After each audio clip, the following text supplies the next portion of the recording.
looking at me funny. Was I? Yes. Hey, anybody out there have a good condition used Nintendo Switch they don't need? Or two? No, I just bought a light. We don't need two. I know. There are none. There's a shortage and our children are home. It's a worldwide shortage, and she finally does all this work and gets a Switch Lite. And Sadie is like... Because I didn't get an actual Switch. It's like those girls back in college if they got the wrong color Volkswagen Cabriolet, and they'd be all pissed off. It had to be a white one. Okay. Everybody knows that. I only know because you told me. It was back in the day. It was called the B car. Okay. It had to be white. No other color was acceptable. Oh. Whereas dudes drove red Volkswagen Scirocco's. I don't even know what that is. Oh, it's kind of a wedge-shaped, sort of sporty kind of Volkswagen model from back in the day. They were like, I don't even know how nobody sees them anymore. Scirocco's don't exist. Well, anyway, my feelings are a little hurt, so I'm kind of sad. She's like, I'm having trouble getting in the mood for this. Yes, so I'm all teary-eyed. I'm insane. I know, and she was like, she couldn't even begin to fake interest in it. Yes. She's like, oh, okay. We're bad parents.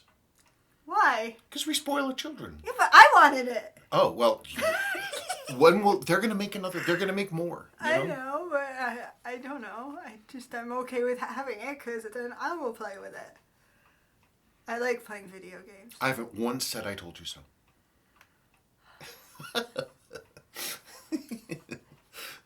Anyway, let's get on. No! I have to tell the story. Like, 3 years ago, I was sitting minding my own business watching TV, and his iPad was next to me, and went bloop, and I was like, okay, what? And I looked and it said that this Nintendo Switch shipped. I was like, he spent $300. I hate my birthday. He spent $300 on me. I got so mad, I made him send it back. It showed up, and she didn't even look at it. She didn't even open the box. She made me send it back, and the seller was such a dick about it. Oh my God. They were like, I had to fight and fight and fight to get a refund for that thing. But if we had it then, it would be broken and lost in 50 pieces. Well, you said that they had flaws or something. Some of them, I guess, some of the early controllers had problems with the buttons or the things sort of getting funky. They had to do a recall and an upgrade on them. Well, I tend to freak out about things that don't matter. He says I'm not saying anything. Hey, I'm the one who freaks out about stuff that doesn't matter.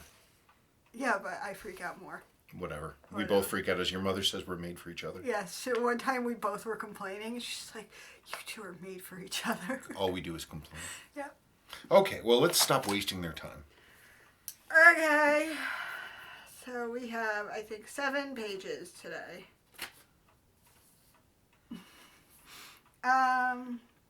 Cowboy 333. Very nice Hamilton. Congratulations. Another great video. S&S.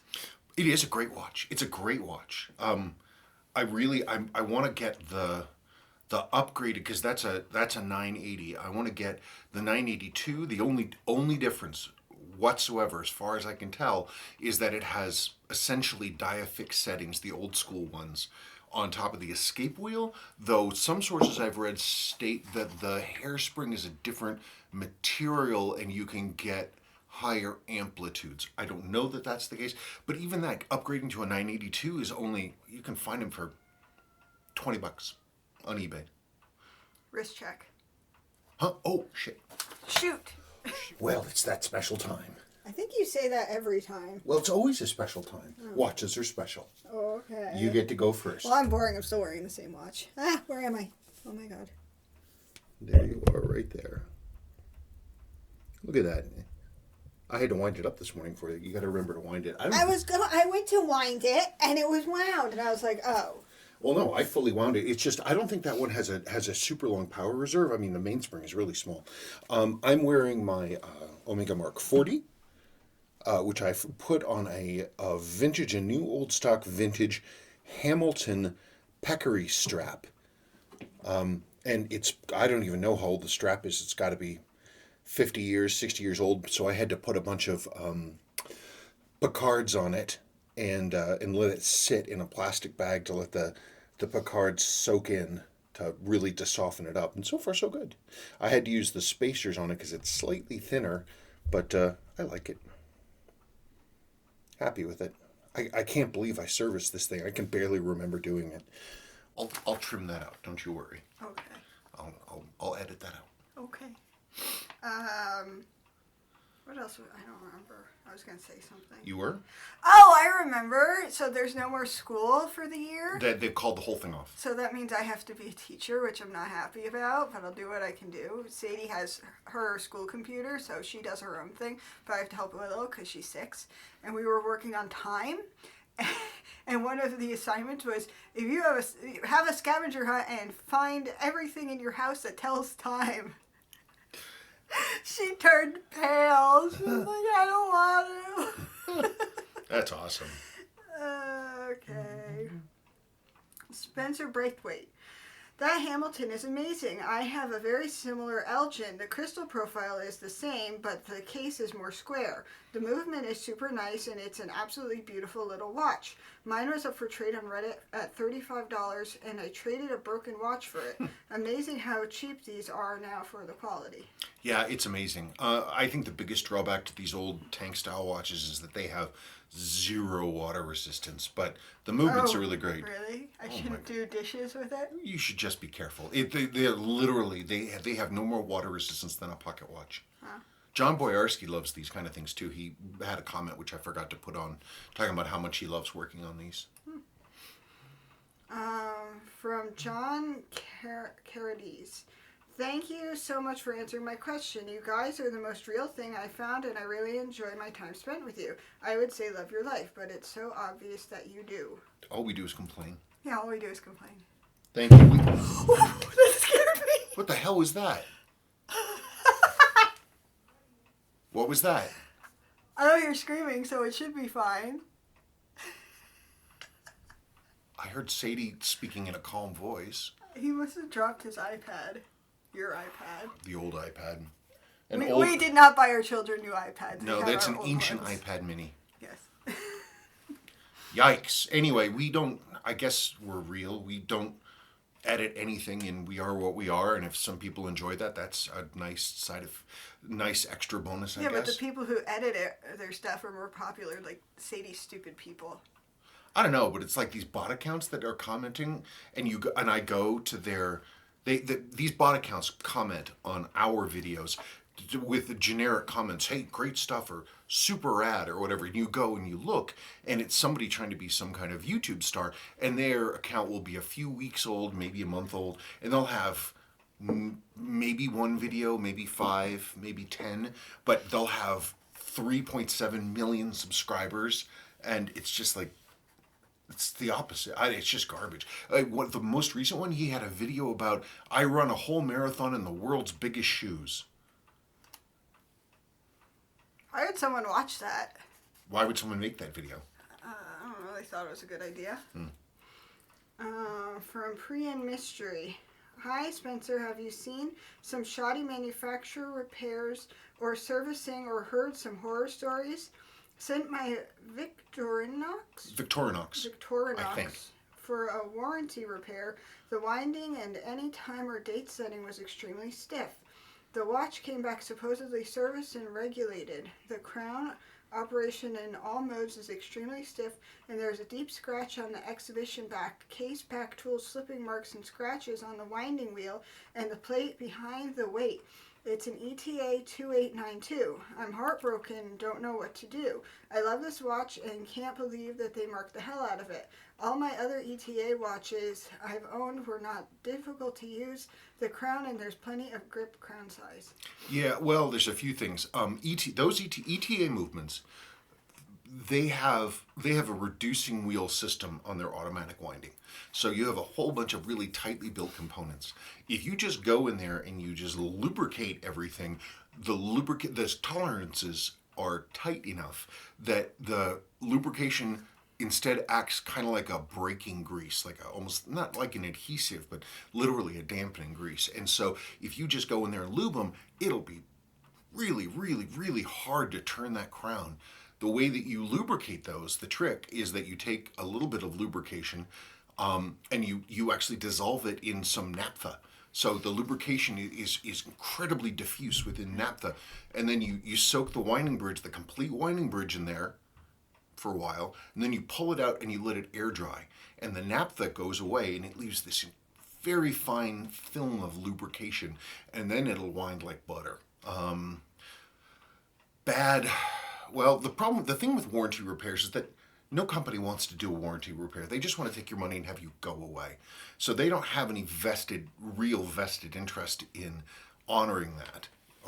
At least I don't think so. They just want to take your money and go away. The last thing they want to do is see somebody come back and do a warranty repair. So it doesn't surprise me that they're doing a crap job.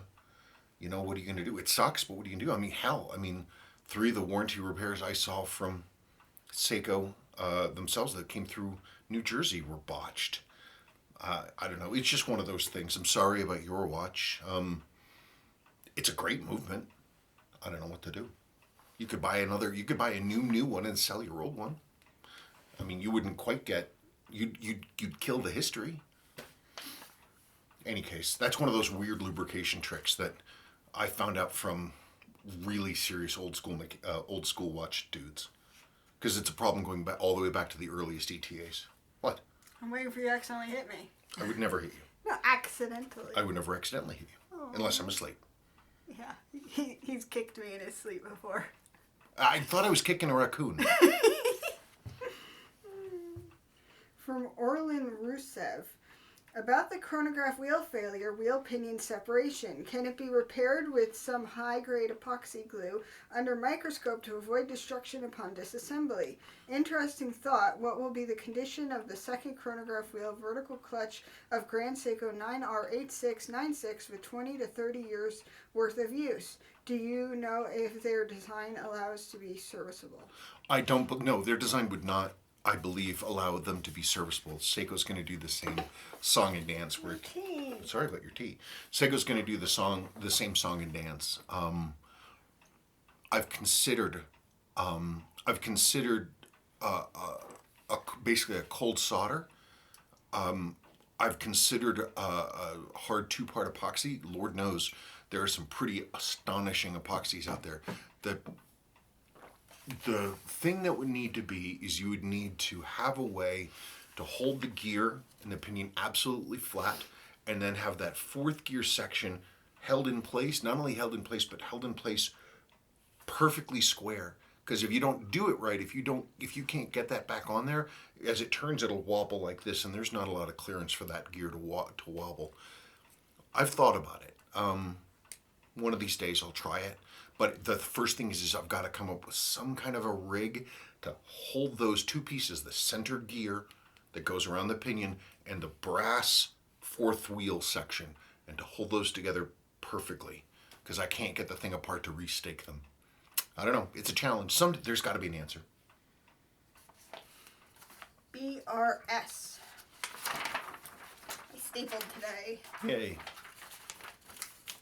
Hey Spencer, I have a small collection of 2205s. They are some of my favorite models. On eBay there are a few people posting these crazy amounts, but I've bought all of my 2205 black variants for around $200 to $250 and 2 orange JDM variants for about $300 to $350. I just posted a picture of my collection on Instagram at Brandon_R_small.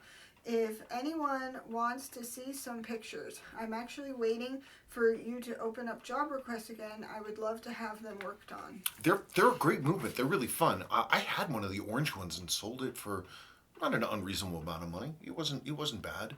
I have one of the black ones, and I have a complete dial and handset from a sample case that came from a watchmaker's estate, like a parts lot. Like literally it's the dial and the hands, but it's from that sample watch, never been used. They're cool. When the time comes, I'd love to see yours. Ross Duggan. Spencer, thank you so much for taking the time showing me some of the different service marks. Coming from the mechanical repair industry, this watch repair has my interest. I just like that it documents some of the history. I wish it had more meaning, but I like that it documents some of the history. I don't know. I just think it's just cool. I mean, and if something big is happening and I'm working on one of my own watches, I'll hide a little note inside. One of the watches I worked on for myself recently has a note about the coronavirus inside of it. But somebody would have to take it apart and look in the back of the dial. What? What was that? The teacher. Oh, it's not you getting a Nintendo Switch? No. We have Class Dojo, which is an app that you can keep in touch with the teachers, but it's not working for some people, so now we're going to get emails all the time, and for some reason his email is the main email, and I don't know why. I don't know anything. I just work here. Todd S. Hey guys, thanks for the great content on the chronograph wheels. That really helped me to understand how they operate. I also have a Kakume watch case that the Seiko factory service mark that I will photograph and send to you. Oh, okay. I want to insert that Kakume photograph here. I have I've had lots of that kind of service mark, but I couldn't find one when I did that. So here is a picture of the inside of Todd's 6138 0030 JDM Kakume.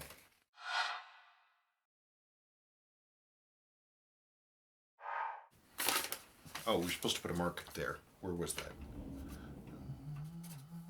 No, this one. Oh. No, that's fine. I know that I have to split it there. Oh. From Eric Shearer. My coworker has one of these that his grandfather bought when stationed in Vietnam in 1970. It has the London-Paris city ring located together. He's talking about a Seiko World Time 6117 6400. There's still some, and he's talking specifically about the city ring, as they had the normal one and then they had what is called the error ring. The error is where you have GMT and London are in two different places, I believe, and that doesn't make any sense because GMT is London. It's Greenwich, so I don't know. They're cool. I don't know. I need to research more about those things. There's so much about them that I don't know. She's talking to the teacher. Question. This is from Nemorino ESO. Question. On the 6117, can the hacking lever and center wheel plate be moved to other 6309, 6119, 6139 or similar calibers? No, in all of those cases, for three separate reasons. The 6309, because the 6309, 6306 hacking lever is, you know what? I'm going to make a little video. My fifth time trying to get this right, so hopefully this time it will take. The question is about hacking levers, which is what stops the movement. You pull the crown and it stops the movement, so you can adjust, you can set a watch to the second. And whether these hacking levers can move between 6106, 6309, 6119, etc. The answer is no. The 6306 family, 6306, 6309, 6319, 6349, all use a proprietary hacking lever that was not used anywhere else. And there's a cutout in the case that will only take, is it right here? There's a cut. Oh, no, that's not it. Am I doing this again? You know, I keep trying to have this stuff be in the right place, and I keep not having it in the right place, and I keep grabbing whatever the last one is I grab is always the last one. Okay. Sigh. This is a 6309 plate. Now, the question was, can you transfer the hacking lever and the center wheel bridge between? Center wheel bridge, yeah, you can swap those through, but there's literally isn't space. These are the two hacking levers. This is a standard brass hacking lever that you would see in a 6106 or 6105, something like that. And it's real typical. When they went to the 6309 or 6306, for some reason, they made the hacking lever different. It's specific to this model. So much so that the cutout for it sits right here. It goes around that screw, and that end, that's where the winding pinion goes. And this is the side that interacts, darn it, this is the side that interacts with the, God, I'm shaking because I'm not on top of this. I'm holding too many things. And this other side, that is the thing that stops. That's the stop part of the stop lever. And you can see that the cutout there at 6309 is pretty small. It's a pretty tight thing. Versus this one, for the 6105, 6106, it's much larger. It's much bigger, so you can't use this. It'll flop around. Also, the flanges are huge, and there's no place for them to be. It's just, you can kind of jury rig this to kind of make it work, but it doesn't really want to work. The bridges, yes, they will swap through, and it's got to be one of these bridges with this slot. It can't be the flat one, because the arm, this has to be in a place where it can move back and forth, and it's protected from the wheels, especially the third wheel, which is sitting right up above here. Anyway, so that, you want another $1 million idea, recreate these. Have somebody make a new supply of these hacking levers, because they are rare. I mean, I have enough of these that I could start crafting with them, but the other ones, that's the only one I have. That's it. So now for 61, so this is a 6106 movement, and you can see it goes in the same place, but you see the cutout up there on the plate is much bigger. It's got this whole support thing going on. But it does the same thing. It's just that the cutout for the case is different. Then, if you compare this to a 6119, if I can find one, and of course, as usual, it is the last one I grab. Why am I like this? Okay, so here, 6119, 6106. This has this big cutout milled thing here. You'll notice here it does not. There's no place to put that lever, nowhere. And it doesn't have a channel cut. So even if you wanted to upgrade a 6119, you couldn't. The main differences between these two really, though, are jeweling. So you can get a 25 jewel 6106, and it will be every bit as high end as a 6119. In fact, more so. How exciting. And as for the 6139, 6138, they more or less have the same main plate. This one's a real junker, so don't worry about that. And you can see it has more or less, because it's a 6000 series. Look at that. This is a 6309 bridge, and look, and it goes right there.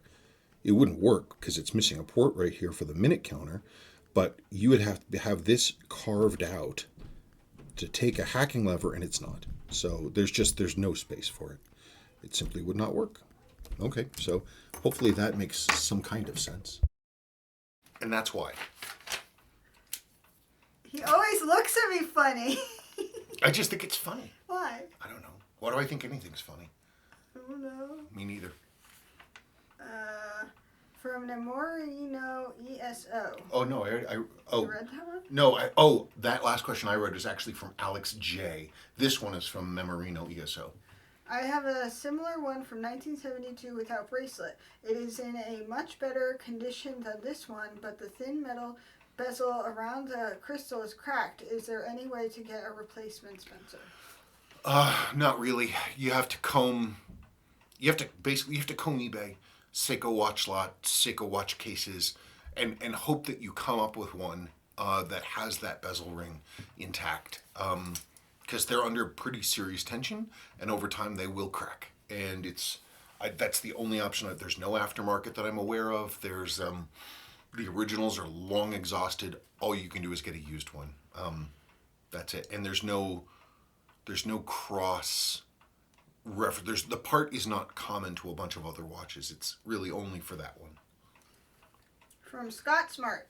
Spencer, sometimes reviewers ask what the value of a certain watch is or what a good price is. The best way I have found to figure out the value is going to eBay and searching the watch, then going to the search filter and turning sold completed items on. It will bring up every watch auction of that type for the last 90 days, and you can see the item's condition and what it sold for. A lot of people think value is what some person will pay for an item, and if so, there you go. That's a good trick. For all of the time I've spent on eBay, I've never done that. So that's a really good thing. I sometimes will save a current auction and then look to see what it brought, but that's a really great thing. And as for values, what people will pay, for the most part, that's true. Apparently they'll pay $450 for a Switch. Or but there's other people asking $700 for a brand new Switch with the full Animal Crossing, like package bundle with a 256 gig SD card. And there was one guy who was he was selling the Animal Crossing version. Well, except the Animal Crossing version, it's just the Switch has an Animal Crossing like style package. It doesn't actually include the game. Like the carrying case has Animal Crossing stuff on it. From Tom N. Hi, Sabrina and Spencer. Your Friday mail calls are like TV broadcasts of old, waiting patiently every week for the next installment. Thanks for covering the Diafix settings. I see now that it is a way to anchor the gear axle, not an adjustment device as I had imagined. Follow on, what is used in place of a Diafix? Nothing. If you don't have a Diafix, you have either a Jewel, or you have, if it's a less expensive watch, you'll have a metal bushing. That's it. I mean, the only difference is that with a Diafix, the shimmy, the shake is contained by the Diafix cap, and so the end of the pinion on those wheels is flat. Yeah, it's flatter because it butts up against the underside of that cap jewel in the Diafix setting, whereas on like a regular jewel, instead of the wheel being held by this top bit here, it's the face of the jewel down below, and you have the pinion is sticking out here, and it butts up onto sort of the shelf of the piece, and that's what holds it. So it's a slight different construction. You can't switch Diafix, non-Diafix wheels around. It doesn't work. But if you have the right wheels, you can do it. Part-Time Geek, that's a beautiful watch. Where do you find your Seiko parts? I've been searching for a set of pushers for a Seiko 7848 7009 for some time now with no luck. The watch runs perfectly and is in amazing condition, but the pushers are junk. You say the pushers are junk. That watch uses stainless steel buttons. Unless the buttons are physically damaged, the problem will almost always be that underneath the button is filled with gruck, or the seals are really old and hard. I cannot recall a time where a case rebuild on something like that, or even any 7A, did not result in the buttons just working like silk. You got to take the button apart and clean that crap out, re-clean everything, get the old seal out of there, put a new seal in, assemble everything with the correct silicone grease, and it should be beautiful. Those are stainless steel buttons. They shouldn't be fine. You shouldn't have to replace them. Just, they have to be cleaned. From Dan Burdiak. Hi Spencer, good day from Australia. I have recently acquired a Seiko 1968 Skyliner 6102-8000. Would you, your subscribers, know if this watch came with a magnifying bubble on the date? Mine has one, but I can't find another like it. Got lucky, stay safe, love your videos, and putty cats. Oh, we do love putty. Hey, there's not a single Yeah, cat in I here. just looked at it. There's no one here. No cats. A lot of generic crystals at that time had, like generic replacement crystals would have magnifiers. It was like you could get these big kits, basically. Watchmakers could get these big, like, I don't know, like a parts box, basically, that had all this different stuff, all these different size crystals, and a lot of them would be magnifier selections. You also could, and you still can, you can buy magnifiers separate just on their own, and you can glue them to a crystal with UV cure cement, and then off you go. But Seiko was never big on magnifiers. It was not their thing until they came out. First time I really noticed them using it was the second gen Stargates, but before that they were not into magnifiers. Can you read this one? I want to get my kitty. Oddball W. Hi Spencer, thank you so much for all your videos. You're welcome.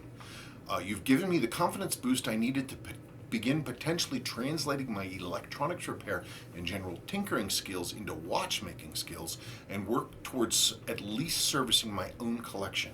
I basic tools and junk 6138 movements parts coming in, soon to be practicing on. Are you the person that bought all that junk 6138 stuff from that seller in Venezuela?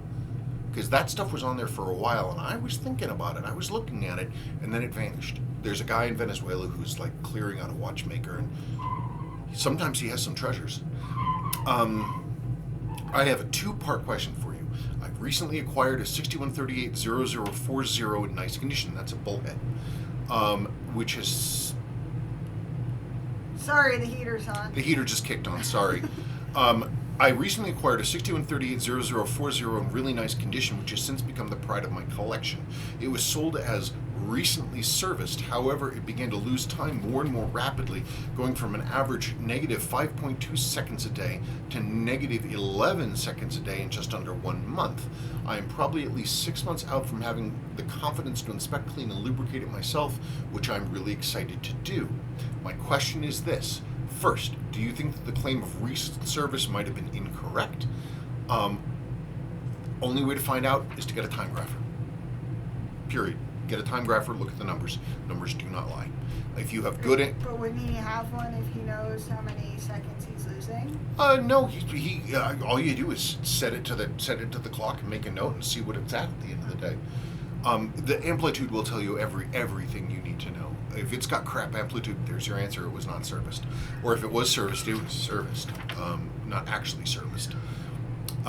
Second question, do you think that steadily increasing deviation could indicate a major problem that may result in lasting damage? In other words, should I take my new favorite object off and put it away until it can be properly cared for? Yes. Because if it's not cared for,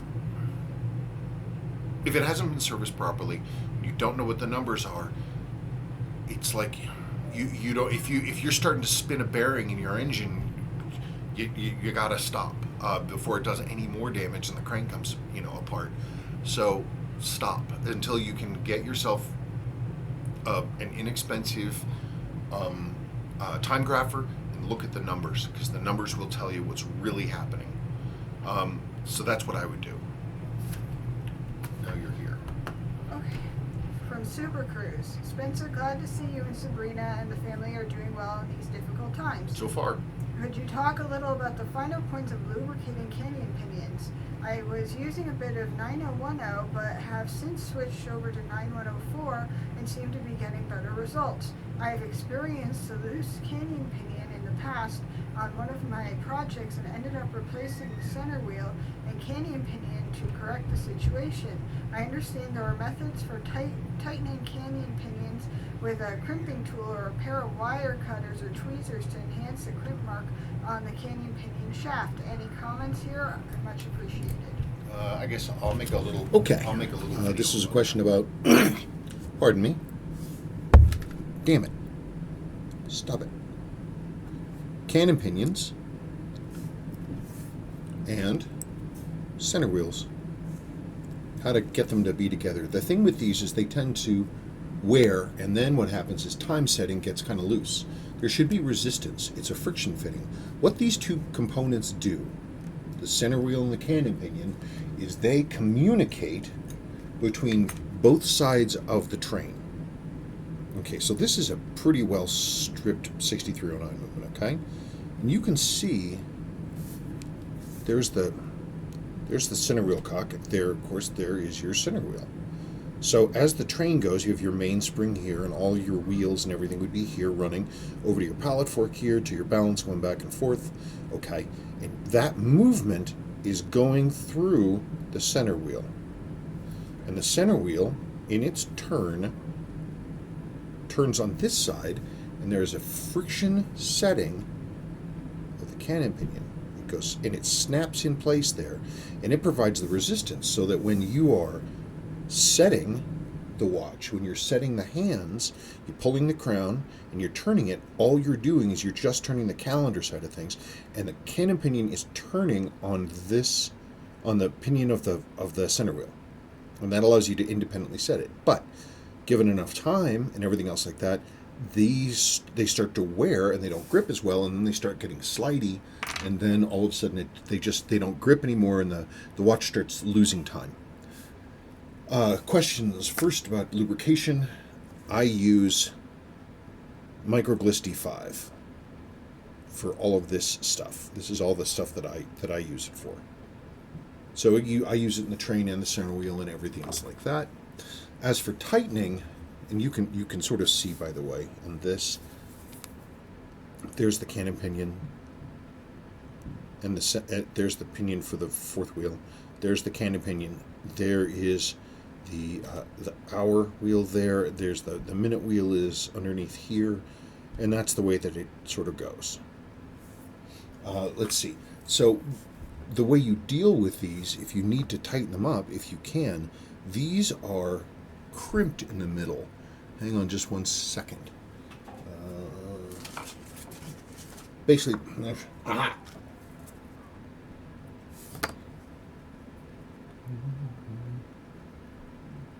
see right in the, there it is. You see right in the middle, right there. See that little divot there? There's one on each side. What that does is it crimps in the tube a little bit and it holds the center wheel. So if it's slipping, but it's not too terribly worn, you can basically crimp this just a hair more and it'll hold a little better. That's a sort of a stopgap repair. But it's also useful if it's that worn to check the center wheel, because if that thing's worn, it could be going all over the place, which is no good. I'm sure there's a dedicated tool for tightening a cannon pinion. I use a makeshift using the wrong tool. This is a Borel tool that is used for disassembling a balance. This specifically is for popping the roller plate off. But this, because this is like it's a little wedge shape, and so you get it where you need it to be, and boop, you can pop that off. But you can also get this where it is, and you slide it in here, and it means that you don't push it too hard, and you just give it a little bit of a pinch. And because if you use, like, wire cutters or anything else like that, it's super easy to just destroy the piece. So that's what I do. I'm not saying it's right, but that's what I do.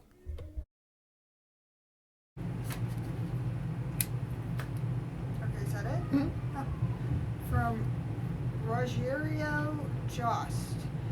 How did you remove the stem? I noticed you pushed something down. Is that right? Oh God, I've got this to. Is the back of the I'm gonna make another video. You remove the stem. Sorry, this watch is really dusty, and this case is really eaten up. Wow. Gosh darn it. You have a release right here. You push that down, and then poop. You push that down, and while holding it down, not too hard, just you push it down, and this would come right out. I don't feel like really taking that apart right now, but that's the way you do it. That is the release. Pretty simple. And that is how we remove the stem on a Brad Pitt watch. Oh, you have to use my watch? I have to use your watch. And one of the, I don't know why I haven't done it yet. I have the movement. I can do it. Because you don't want to? Oh, actually, no. It's because right now it's because I'm hustling, trying to get things going. It's crazy. The bills don't stop. It's true. RG, hi SNS, couple of questions for next Friday. One, how do 6306, 7002, and 7S26A calibers compare to each other in terms of accuracy and robustness? It's this one.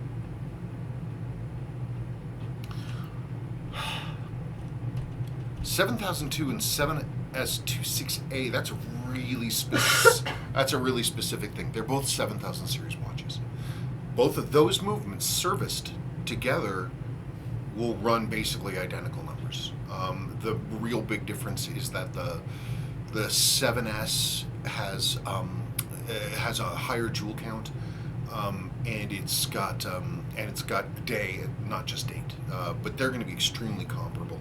6306 is that SUA thing. They can run beautifully if they're repaired and run correctly. The issue is that they're a more stressed movement than a 7000 series. They have a higher power, bigger mainspring, they have bigger wheels, they have a much bigger balance, and it wants to run. You have to run it hotter. You have to put a lot more power through it, and even in prime condition, they will not reach the amplitude that a 7000 series will easily without even sweating. So I would say that the 7002 and the 7S are essentially comparable, and the 6000 is a utterly different beast.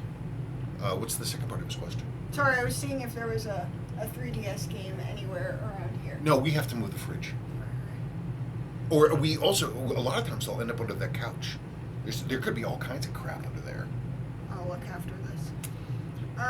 2, how do the vintage high-end Seiko calibers like the 6145 and the 5625 compare to the Rolex Pure calibers like a 1520 and 1570 in same regards, robustness and accuracy? The 1500 Rolex movements are, they are relatively speaking quite simple, especially compared to a 5.6. They are,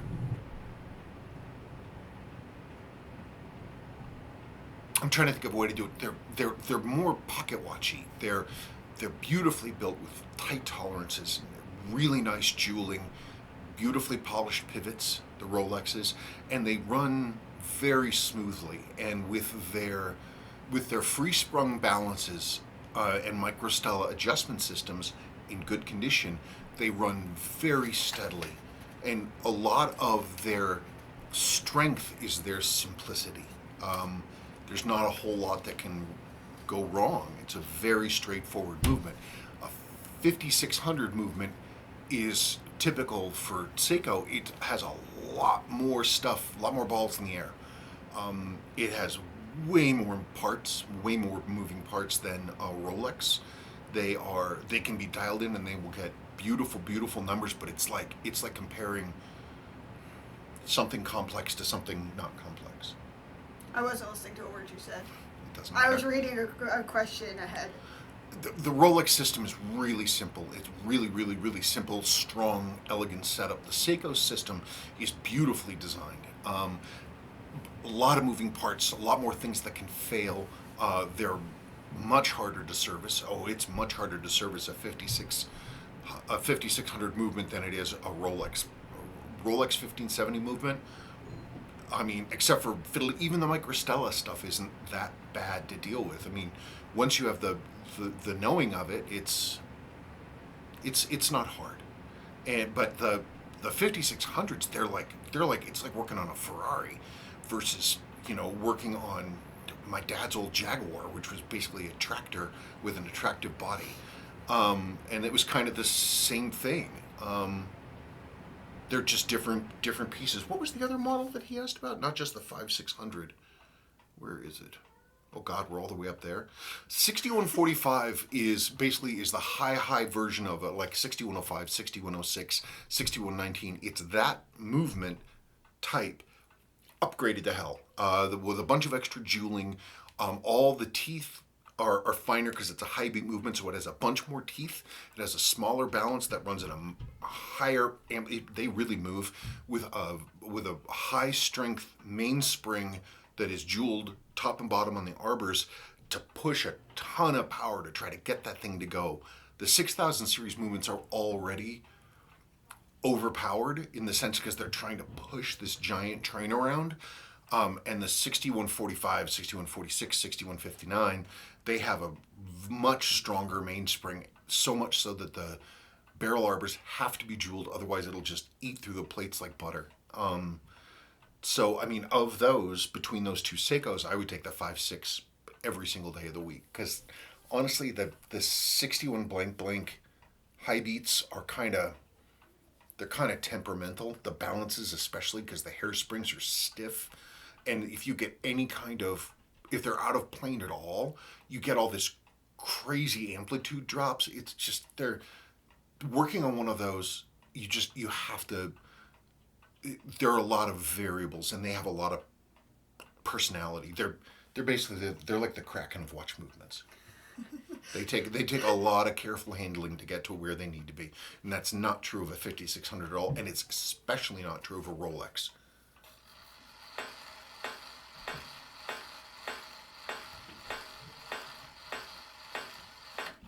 Look how tight it is. It's right on the mark, straight up, perfect. We're doing our video earlier today, but they still get posted at the same time. Because everybody's on their computers, because everybody's home. Jose F. Gonzalez. Hi, SNS. I hope you're having the best possible time given the circumstances. I'm getting stir crazy. And Everybody's getting stirred. Yeah. The dog is eating everybody. yes. Two quick things. One, I used the ball pen tube spacer solution on a watch bracelet and it worked like a charm. Only difference, and this is the maybe part worth sharing, I used the plastic tube from a compressed air bottle and the same results. Yeah, that's fine. Whatever works, works. I mean, I've got that right. I'm doing that right here. I think these rings are. I wish they were a little thicker. I don't know. It's almost. I wonder if it'd be worth it as like a product. You could sell a little kit with the little plastic spacer diddlies. Well, I'm not going to do that, but it's another one of my $1 million ideas, all of which have gone to Larry. Two, when I'm putting a watch back together, I've been having trouble putting the stem of the crown back, and once the movement is in the case, take it out, the stem goes in, no problem. Back in the case, the stem won't go fully in. Please advise. I need to know what kind of movement you're talking about, because there can be different things. Like, if you're talking an ETA, those are really cranky about the stems. You have to be real super careful about how you hit that release, because if you do it wrong, the entire keyless works comes out, and literally to correct that, you have to pull the entire front off, and the dial, and the hands, and the whole calendar thing to basically rebuild the keyless works. Complete pain in the ass. If it's 6138 and you didn't have you had the crown in the wrong position when you pulled the stem, then you could have you get in these situations where one of the two pieces, the winding or the setting pinions can flop around. So tell me which model watch you're talking about. I stayed up too late last night. Yeah, we have to make use of the time we've got. Tim Holton. Spencer, I have a bunch of watches like this. I love the color and the brushing on the dial face. He's talking about a 7000 blank dress watch. Have you ever thought of doing an in-depth examination of watch faces? Specifically, the brushing of the face and the zillions of different kinds of hour markers Seiko used. I'm a big fan of line pits, but Seiko also used chrome blocks and painted sections that are crazy looking but still make a nice and easily readable face. Thank you and Sabrina for all you do, and please keep on doing it your way. I'm a huge fan and I look forward to a rack of your videos. I've thought about that. There's a bunch of different stuff. Like if you think about the modern Grand Seiko Snowflake, that dial will have been pressed. So it's like a die stamp, clunk, and then you have your pattern, and then you put the rest of it on there. I think a lot of the radiant patterns on those dials are made the same way, but I don't know. I'll tell you what, I have boxes of dials, including bad ones that are basically the layers are coming apart. I will look at a few and see if we can discern exactly what it is that they do.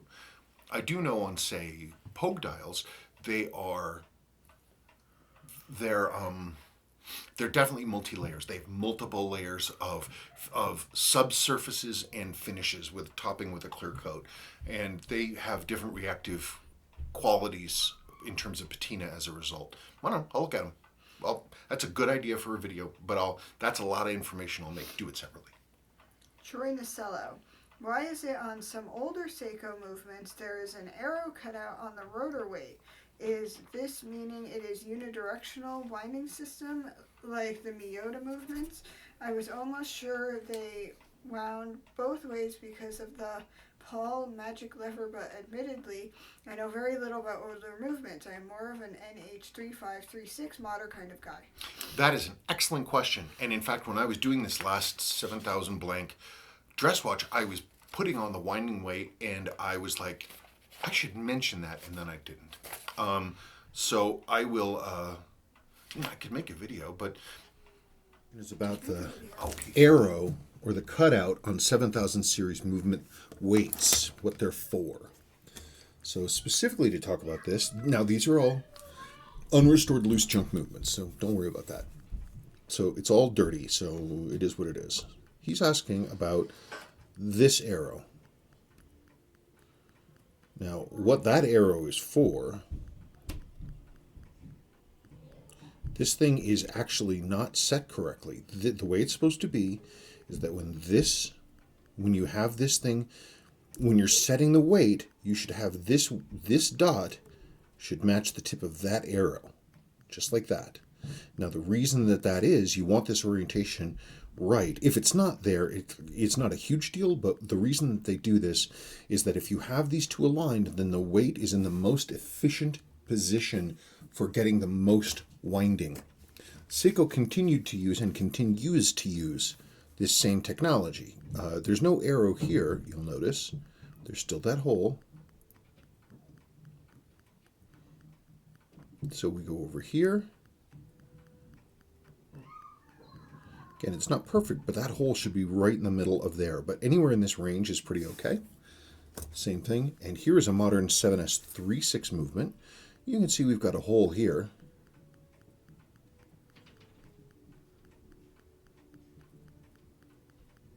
There, see?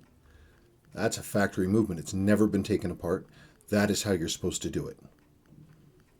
There it is. It's that, again, you're in the right position so that this maximizes the winding efficiency of these movements. Onward and upward.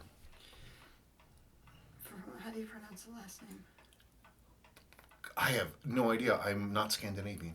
Kai Soyfjord? Soyfjord. I don't know. Sorfjord. Sorry. Sorry. Okay, now I... I mean, the best I can claim to be is Danish, and I only know You're one not, phrase. You're an American. I am an American. I'm nothing else. From Zin, not Sin, would necessarily be the spoken brand name. If it was a German brand name when they named it, I think. Spelled Sin, spoken with the sounds that speakers of English get from the symbol Zin. But if you spelled it Zin, a German speaker would say that the letter series is Sin, like with Tsinn. Get it? Whatever. I was thinking about this question. The deal is that when Americans, the vast majority of Americans don't travel, and they're deeply suspicious of snobbery. And so if an American uses a foreign pronunciation for a foreign word, then people are going to think they're being snooty. Or That's what I think when you say Volkswagen. Volkswagen. When you do that, I'm like, oh, whatever. No, nobody says it. You say VW. And so, yeah, sure, I know that in Germany it would be Zinn. But we're not in Germany. We're in the United States. And if I said Zinn, I would have no idea. It's like when we ran into that guy with his wristwatch at the cheese shop. He said Zenith. And I was like, okay, because all I see is Zenith. And I've traveled fairly extensively overseas, but that's just one of those things. Okay, from Paul Steele. Bought one of these in Singapore in the 70s when my Pogue had to be serviced again. Worked well for about 20 odd years until I put it in the closed pocket of my boiler suit coveralls. This is, he's talking about the 7006 dress watch. Finished my watch in an engine room of my vessel and put the boiler suit in for a wash. Getting it back, I found the wash very clean, but the watch had stayed together, but the whole of the watchwork had turned about 60 degrees clockwise and saturated. I threw it in the bin, which I regret as it kept really good time initially and it could have been restored. Anyway, it became landfill in far north Queensland. The Pogue I still have, and that is right now being given a decent overhaul before I can do some more work on my old IWC and an old Romer pocket watch. That's really cool. You know, those dress watches, those 7000 series dress watches, they are inexpensive, and they are. I mean, the thing with them is that, given service, they will behave beautifully. They'll be a perfect timekeeper, and they're not. You know, they're not. The problem is they're not worth anywhere near what the restoration costs. But in terms of service, you service them, and they will just. There's such great movements. They'll go and go and go. Lester loves watches. Another great service bid. It would be great to see how you adjusted the movement when it was on the time grapher to adjust the timekeeping and beat error. Thanks. Yeah, a lot of people have been. I only the last twice now. Only 2 times have I done this. I set my camera up so that it was looking at the time grapher while I was doing the adjustments, so you could see the numbers change. Mm-hmm. But people are like, I need you to show me how you're doing that with your hands. I don't have any rig when I'm doing.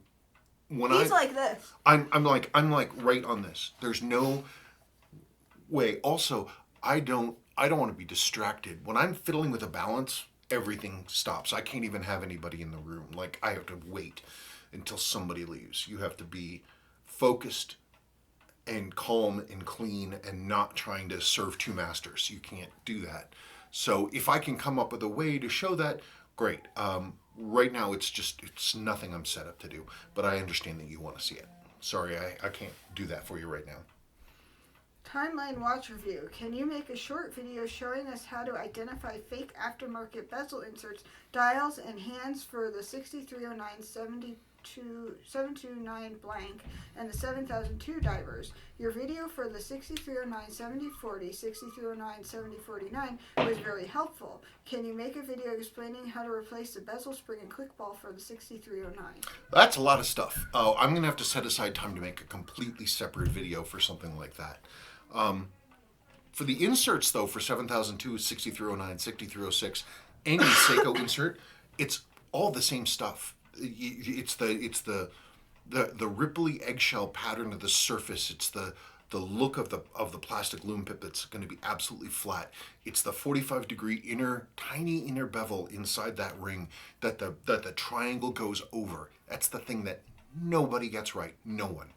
Is the triangle pip on the top. The tip of that triangle goes over that 45-degree, and it's not a curve. It's not round. It's literally a 45-degree angle. If it doesn't have that, it's fake. But also that really deep eggshell with the bright metallic silver, that's something that you look for.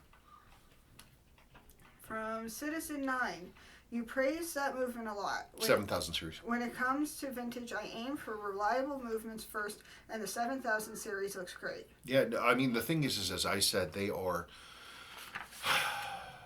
not sexy, but they're very simple, and simple in the sense of being elegant, not crude. They are an elegant sufficiency. There you are. That's from Terry Pratchett.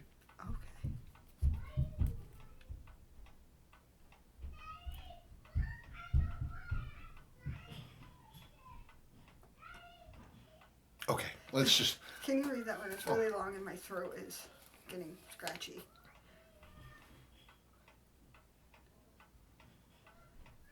I meant read it out loud. Well, it's a lot of stuff here. Question, this is from Darren Faust. Question for Spencer for next week's mail call. Texas DPS recently decreed I get glasses. As I am now officially in my mid-40s, it is fairly unavoidable. I got Ray-Ban model RB5228 since they look like slimmer Wayfarers. I'm just wondering what model you wear. Also, you seem to have non-Ray-Bans in older videos. Do you have different glasses for different activities? What is this? These are my Ray-Bans.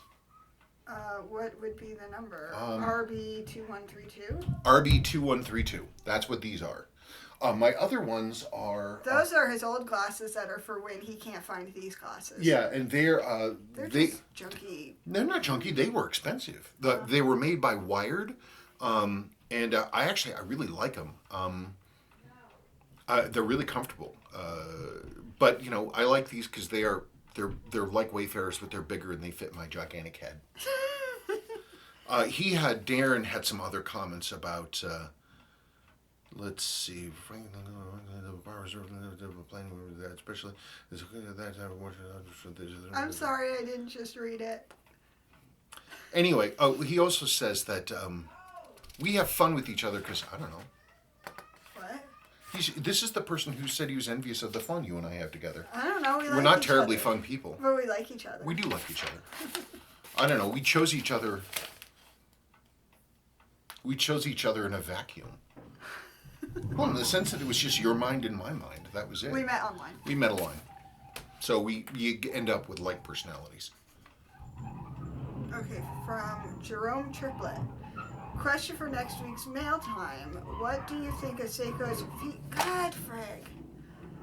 VH31 quartz movement? I just picked up a Vario dress watch that uses it, and the sweep of the second hand was one of the things that persuaded me to buy. I like the look of the dress watches, but don't really wear them much, and this Vario with the Seiko movement seems like a good way to go. Thanks. Yeah, so I actually looked this up. I wasn't familiar with it. So the way it works is, a normal quartz is just like this. 1 tick per second, right? Yeah. So there's your normal quartz action. Click, click, click, click. The Vario has 4 ticks per second, so it looks more like an analog watch, but it's quartz. So tick, tick, tick, tick, tick, tick, tick, tick, tick. I don't know anything about them. They're inexpensive. They're a different visual thing. I think they're pretty neat. I wasn't aware that Seiko even produced this kind of thing, so that's pretty cool. I don't know anything about the build quality, though. No idea. So what do we got? You accidentally put the same question. Oh, I did? I did? No, I was wrong. It's 6 pages, not 7. Oh, it's 6 pages, not 7. Anyway, Darren, don't worry about it. All we can do is worry about other people's lives and worry about other people's lives. Well, no, because you get the grass is greener kind of thing going on. Oh, we can't ever be. Don't worry about other people feeling that you're not up to somebody else's standards. All you have to do is be better than yourself. That's what Arnie says. Okay. Was there anything else that you had for me? No, I tend to just randomly talk as things pop in my head. 2:00. 2 o'clock, the dog has to get his toes clipped. Date with Destiny. Yeah, but the vet does curbside pickup with the dog. I don't know how you're going to hand off the dog. I don't. I'll take it as I'll like figure it out. 6 feet away, you have to tell them what they're doing. And also give your payment information? No, you do the payment over the phone. Oh. From the car. Oh. They're being really hardcore about social distancing, which is fine. Which is fine. It's fine. It is. Well, anyway, we hope that everybody stays safe and happy and healthy, and that things are going okay, and we just, the world's blowing up, but you still got us. Yep. For the time being. Yep. One thing, Brian Sindler, the artist, Brian Sindler, who's a great guy, he sent me 3 watches to put up for sale, and they're in astonishing condition. So one is a 6... why can't I remember anything? God, this thing's in perfect condition. It's amazing, and there's almost no markings on it. It's a 6458 sport diver in basically perfect shape. I've never seen one this nice. So that he's going to want to sell. This is actually a quite rare 7A. I've never seen one of these, and again, it's in basically perfect condition. It's nice too because it's got these tabs on the side of the case. It has a sort of a beefiness that the 7As don't normally have, which is really cool. And the last thing he's got a Citizen Quartz Crystron, again, in almost brand new condition. So all 3 of these are going to be up on the website. So I just need to confirm with him what he's looking to get from these things. I don't wear gold watches, but boy, that thing's beautiful. Really neat. Okay, thanks folks. Bye. Bye.